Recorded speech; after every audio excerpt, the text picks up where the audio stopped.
وحشتني يا نور. هو انا عملت معاكي ايه عشان تعملي اللي انت عملتيه فيا؟ هو انا عملت ايه؟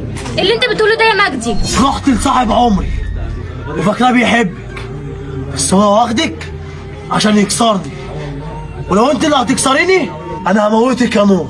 اوعى ايدي كده، انت شكلك مجنون. هو انت كنت فين؟ كنت بجيب حاجات للبيت. وفين حاجة البيت دي؟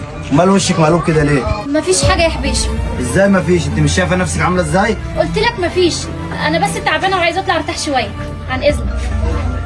يعني انت ناوي عليها يا مجدي؟ فهمني. يا باشا لعب معاه لعبه هو مش قدها، وانا واصرف معاه. مش فاهم، انت عارف انت كده بتعادي مين يا مجدي ولا مش عارف؟ انت كده بتعادي بلد بحالها. بقول لك ايه، ما بقتش احسب لها، ولما حسبت لها خدت انا رويجي.